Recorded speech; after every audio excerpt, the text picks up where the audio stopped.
Okay, so good morning, everybody, and welcome to our fourth person for IFIW. And we're lucky to get Sadie because I've been hounding her for probably a year, or I don't know if it's been that long, but it feels that long. But we've managed to capture her, which is great, and I'm so lucky to have her. So thank you, Sadie, for Thank joining, you for and on having me. Valentine's Day. So my apologies as well. So, Oh, but but thanks for everything, and thanks for joining us.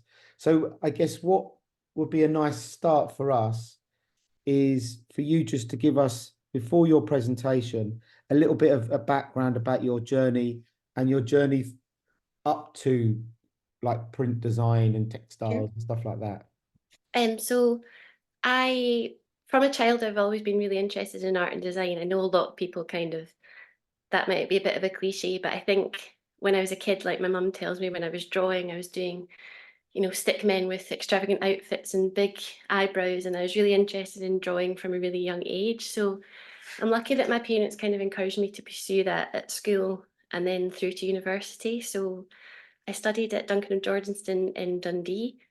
Started out on the general course there, and then they make you specialise into different areas. And I was kind of always torn between print and knit, but I actually ended up going for knit with a kind of fashion focus on menswear.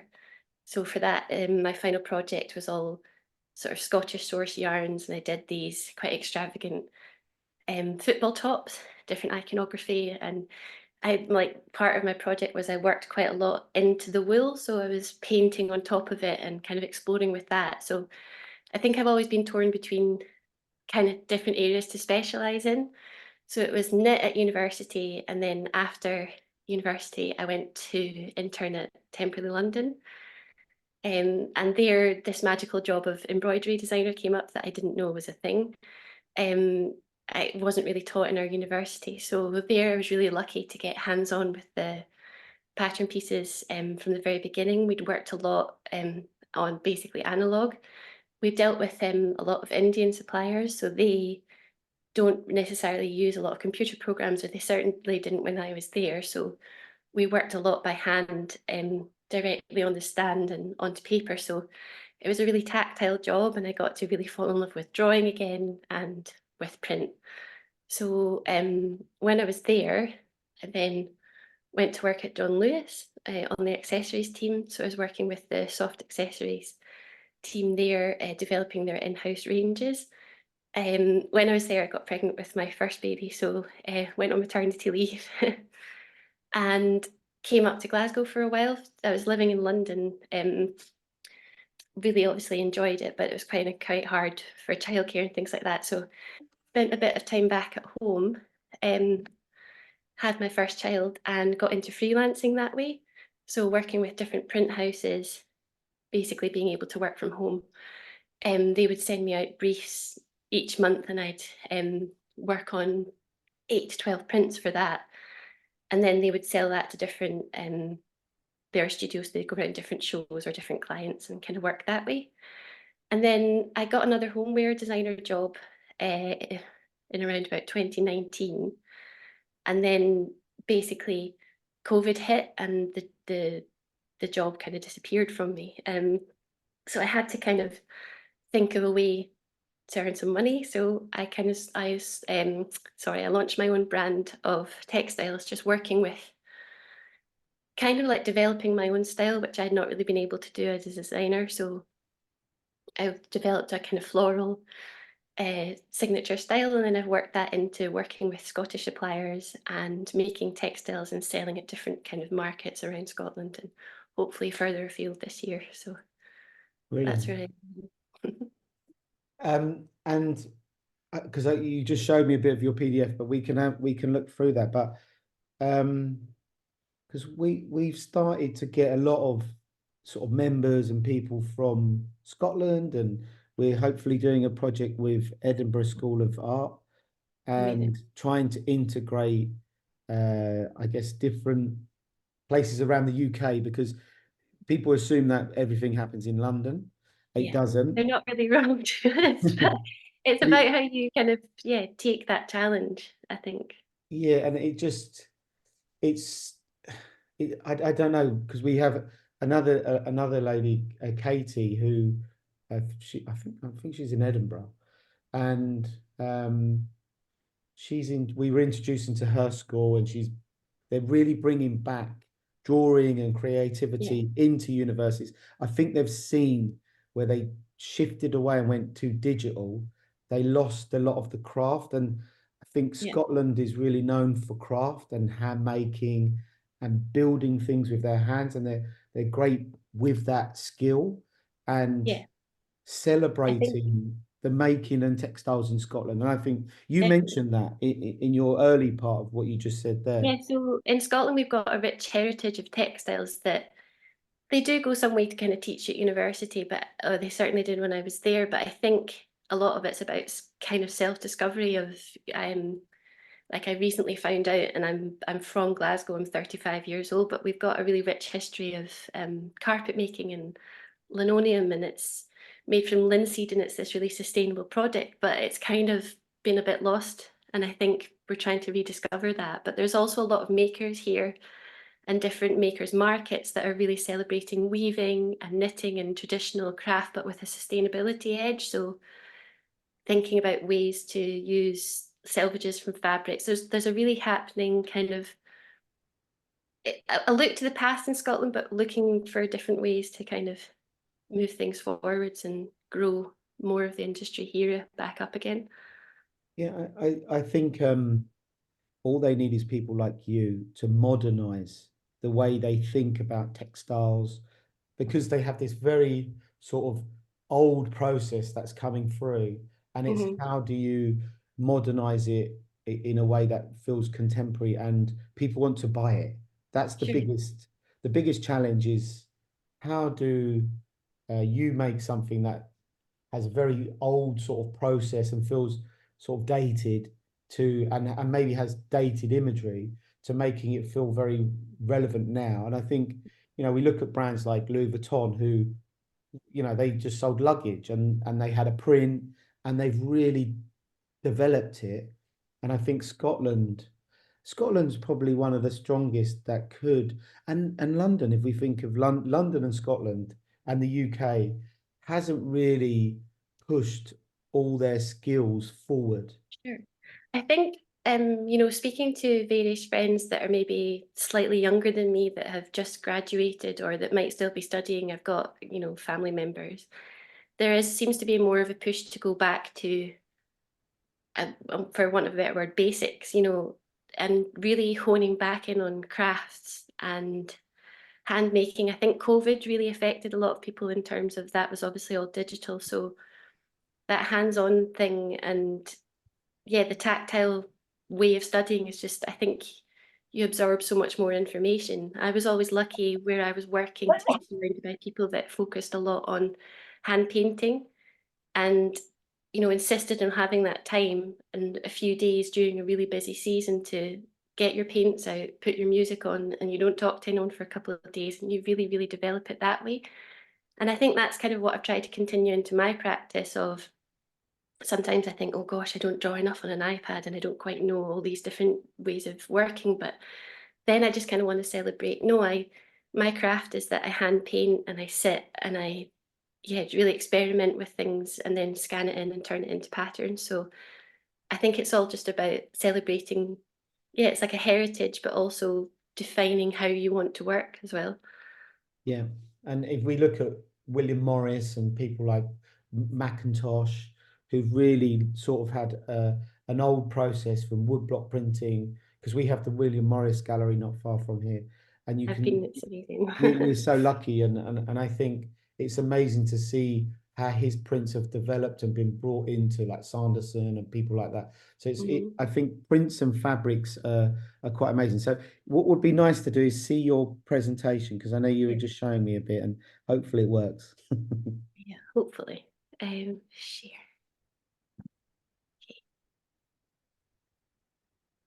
So this is just, can you see it clearly? Is that Yep, okay? yep, perfect. Um, yeah, so I just put together a few slides to show really my processes and how I work. Again, to go back to the point of, I really wanted to, I think when I started my brand, I really saw it as an opportunity out of something quite dark of, I lost my job and it was a bit of a daunting time. I'd actually just found out I was pregnant with my second child and it was a bit of a panic station. But I think because it was during COVID, I had a bit of time to think about the positives out of that situation. I don't know about other people, but sometimes you might think, sitting 5 years ago, like, oh, I'd love to have my own brand and I really want to have time to develop my own style.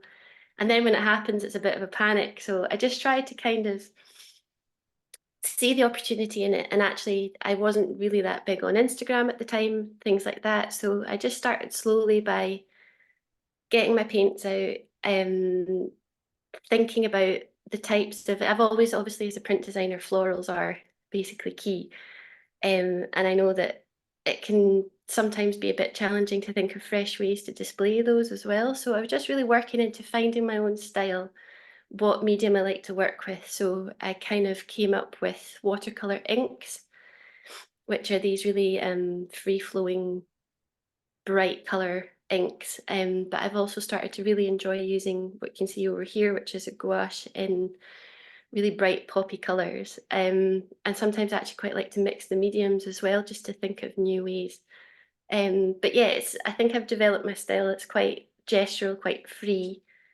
And then also work into, it's not always just florals. I can work into different paisleys and things. And I also went back to trying out some illustrations that I think you don't really, as a designer, when you're getting paid, have much time for play and much time for, yeah, it was something that I'd actually liked working on at school and things like that. But through college and then through work, you don't really get a chance to go back into just doing things for the love of it. So I was quite fortunate that way to have a bit of time to do that. Um, at the time as well, and I think it's less now, but I do work still with some print houses. I just wanted to show people that maybe weren't familiar with how they work about the, it's not really feasible, I think, at the moment as a textile designer, certainly based remotely and certainly not based in London, to kind of have a continuous income stream. You have to think of different ways to do it. So um, I've been approached by print studios, or I've also applied to different ones over the years, and I've got a nice base of ones that I work with that will send out imagery, such as the ones on here. We'll have a bit of back and forth about, they'll send a board and I'll think about other trends or different styles that I want to look into, and then I work the collection around that. So this is just an example from last year, some florals that I worked on. But again, I've been trying to kind of incorporate my style into the work that I'm doing for other people as well. And it's worked out that I've got collaborations through Instagram and through different kind of platforms that are launching this year, where it's designed by me. It's a little collection. So I think it's been really worth taking time and yeah, and just finding what it is that you want your style to be. Um, this is some examples of the collaborations that I've worked with.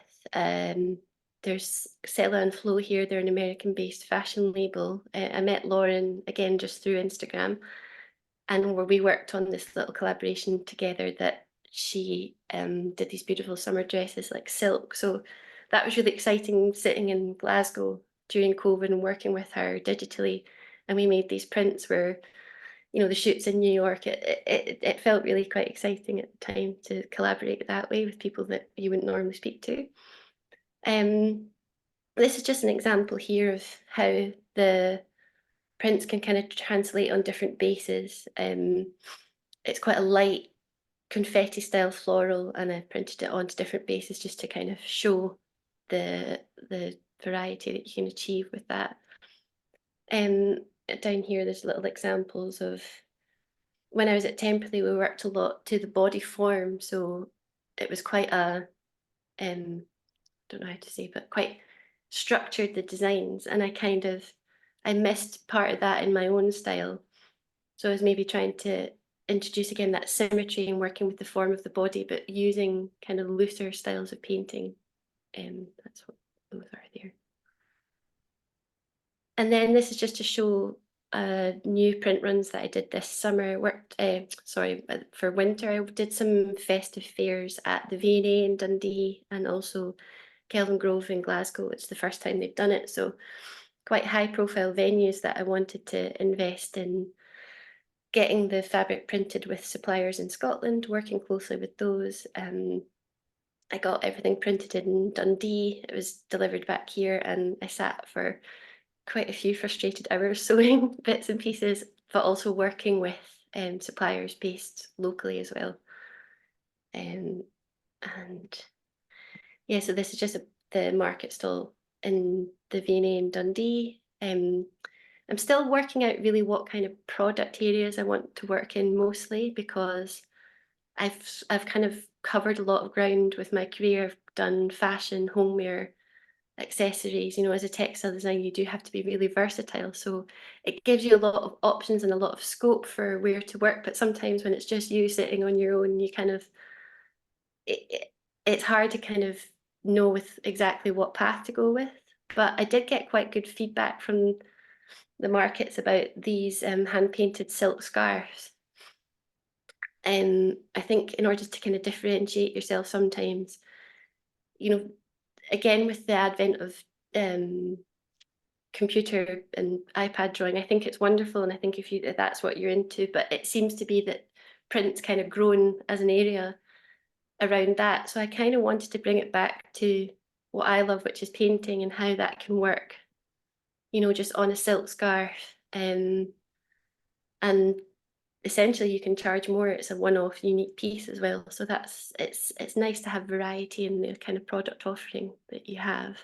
So is that direct onto silk, your Yeah, painting? it's habitai silk that I stretch Wow. onto this wooden frame and then work that way. And I really loved doing that. I was actually looking at ways to work with silk suppliers in the UK, but unfortunately with, you know, my budget, it's just not doable. So I was trying to think creatively around what kind of luxurious bases you can use, but in a more economical way. But it's actually also really satisfying because you're creating one-off pieces, and it was a really nice way to work. So I think going forwards, I'm going to look more into that, and I'd really like to start looking at making meterage of fabric and making dressing gowns and things like that out of that. Mm. And you mentioned to me about carpets as well.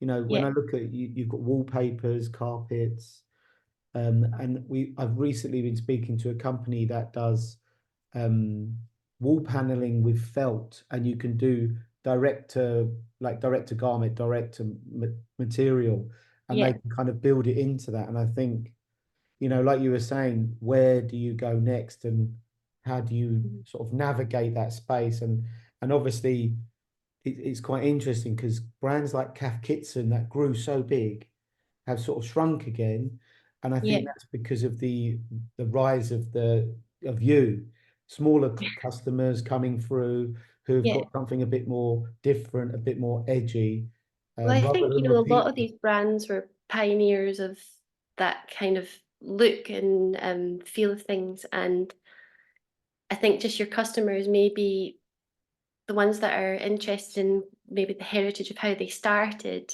they're kind of wanting the bit more in-depth experience with the brands that they're purchasing from. So they want to know about your studio and about what you're interested in.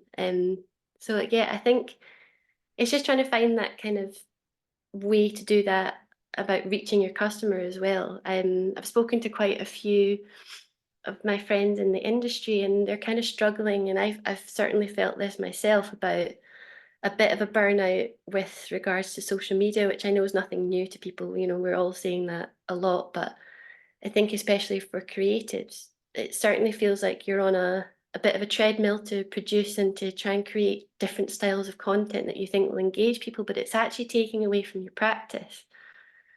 So what I've been trying to promise myself for this year going forwards is to maybe post a little bit less, take time to really work into getting back to painting. And it's maybe, again, this is where I wanted to show you different things that I've been doing at home.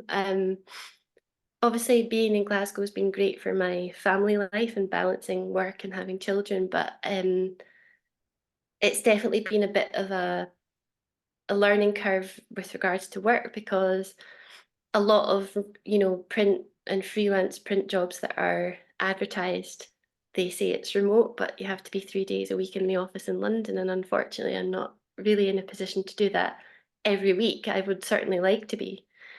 So I've had to kind of think of ways of, it's not about keeping my interest, but it's about, um, yeah, just finding different ways to work here that basically I worked with some college students of photography that I'd met. I'd gone to do some sewing courses just to work with making my own products and being a supplier to myself that way. And I met some really amazing young kids, well, not kids, young people, but that we worked together on doing different shoots, you know, borrowing friends' flats. And it kind of feels a little bit like going back to uni and arranging these shoots, but it's actually such a fulfilling thing because you come out with some really great imagery that it's just taken time to arrange and to think about and not just kind of churn out that way. Yeah. It's a nice way to be creative. And again, just connecting with people in your area and realizing there are quite a lot of creatives around you. You just need to get chatting to them and work together. So yeah, I wanted to show you that. I love the styling on these photographs as well. They're really cool and relevant, and that's Mm. the beauty of young people. They add Yeah, that edge, that totally. relevancy.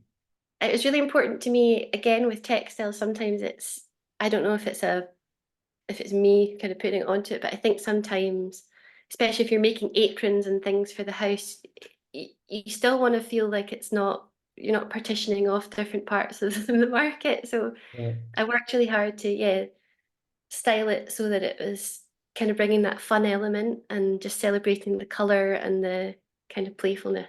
So it's I'm great. glad you like it.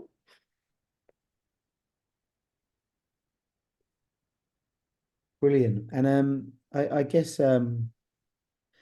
going forwards, where do you see and how do you, because for me now, when I look at this, you've brought in a sort of where I could imagine Dazed and Confused, bringing in these sort of photo shoots.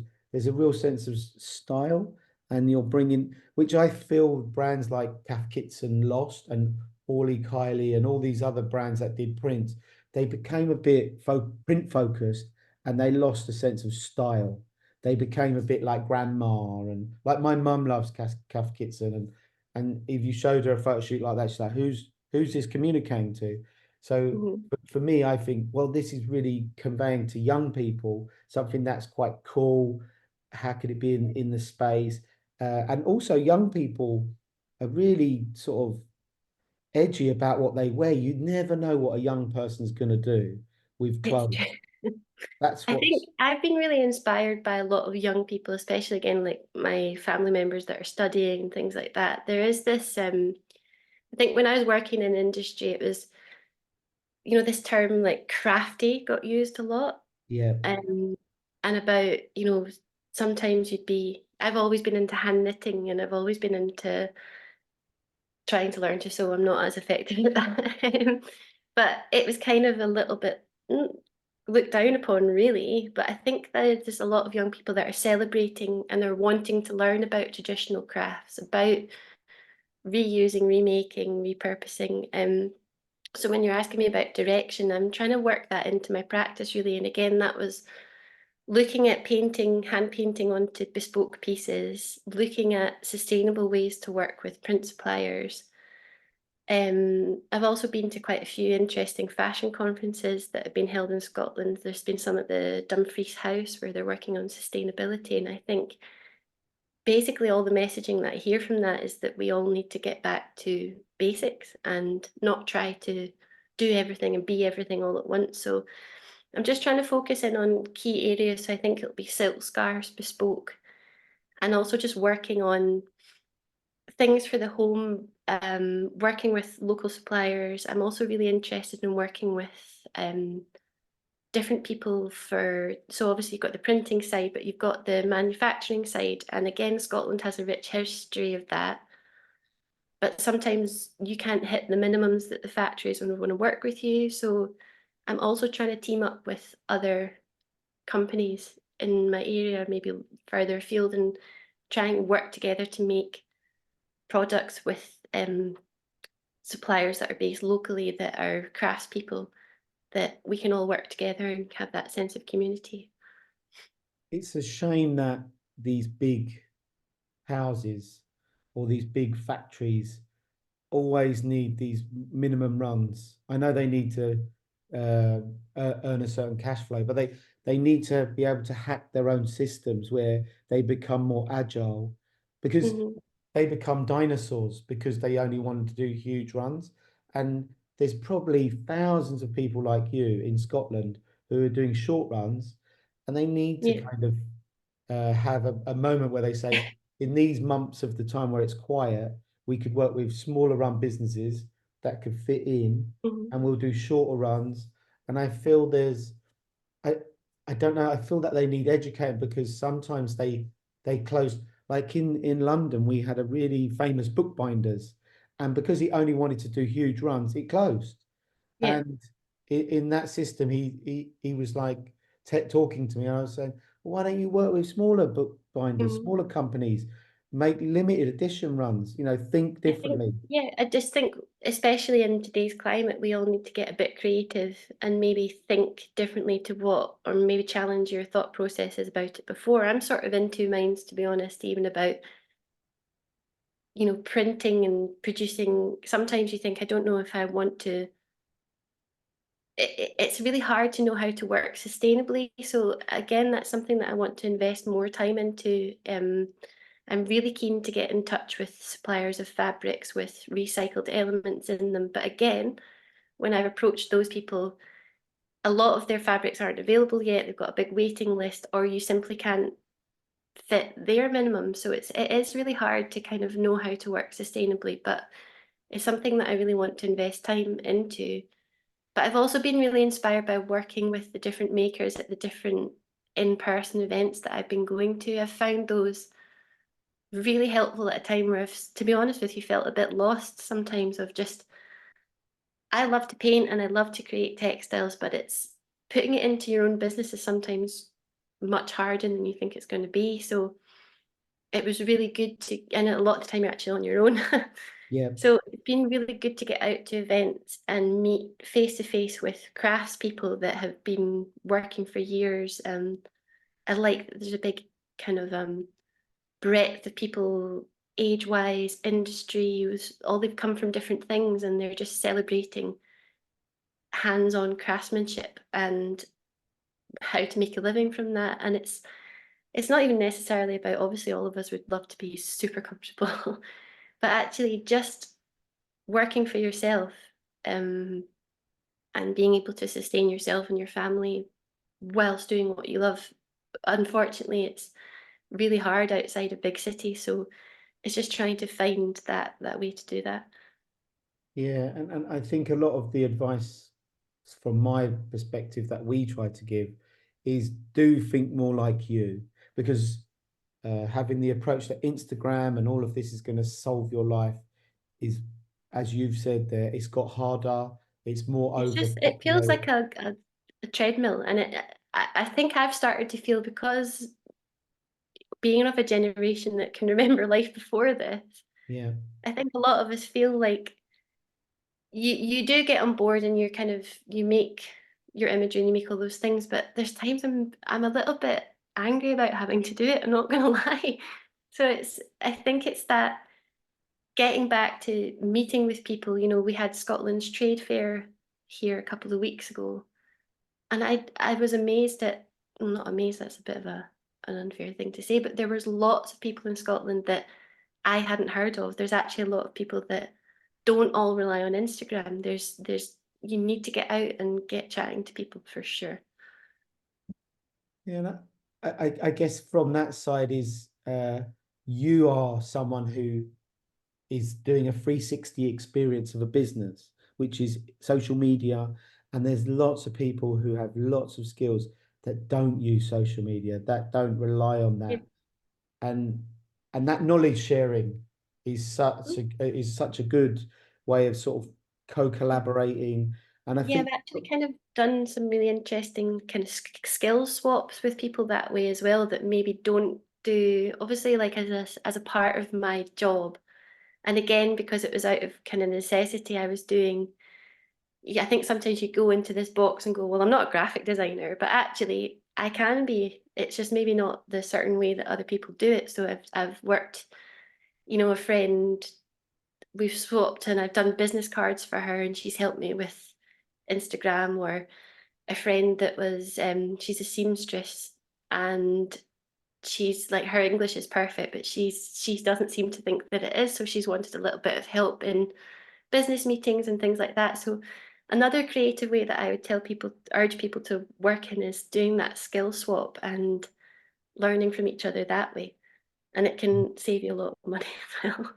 Yeah, no, I think I guess the beauty of me inviting you on was because I really saw someone grappling with a shop, prints, all these design stuff, and I've worked with getting like sourcing textiles that were like we had only 4 to 9 color options of getting things woven. Because I was interested in textiles, and I'd worked at Dior as a print designer as well, so I kind of I understood your journey, and I Yeah. was trying to think of things like for myself, which I did, and it was so difficult, and getting samples, and it was so And I think, uncost effective. yeah, when you kind of fantasize sometimes, like, I think we've all had weekend or afternoons in your 9 to 5 job where you'd go, I'd love to work for myself. I want to develop my style and I could do this and I could do that better than those people. But actually when it comes to it, it can be quite demotivating sometimes. Other days it's amazing, but I think, yeah, it's just about, I think, trying things out and not being too precious and not being too scared in case it doesn't work as well. You just take it as a learning curve. Yeah. And sometimes breaking even is like the best Yeah, no, outcome. no, I agree. And having a more decent life where you're in control of it, Mhm. because today's world, us being control of our lives at work, work's not the most controlled. So being able to look back and reflect, and you'll remember the hard times of doing what you're doing, but you'll be able to go back and say, well, but it was for me. I did it. I built Yeah. it, and And I think the other thing I think is quite important to talk about as well, and it's actually something throughout various stages of my career. I've been for jobs right after I had my first baby. I was still breastfeeding at the time. I had to take her with me abroad for an interview, and just being absolutely terrified of mentioning that I had children because you're thinking about work-wise. So I think it's been really good in terms of being able to be at home with the children and working and trying to kind of fulfill both of those ambitions, which I think working 9 to 5, maybe it would have worked out a different way for me, but for me, the balance has been really helpful that way because I'm at home. And I think, yeah, just being able to do that's been quite a privilege. It's been a struggle, but I'm quite lucky to have been able to do that as well. yeah, and you have to uh, keep yourself self-motivated. There's lots of elements I know for myself, and I can tell with you as well, listening to you, is you have to be driven, motivated, passionate. Yeah. Uh, and you can console yourself. You have to bring back I that think, energy. yeah, I think even taking from maybe some, I don't know if I'm sounding a bit too negative, but from situations where doing projects or prints for different print houses at the time feels like a bit of a mammoth task. You have to stay up late after the kids gone to bed, sometimes doing it on the computer, staying up late, and you think, ah.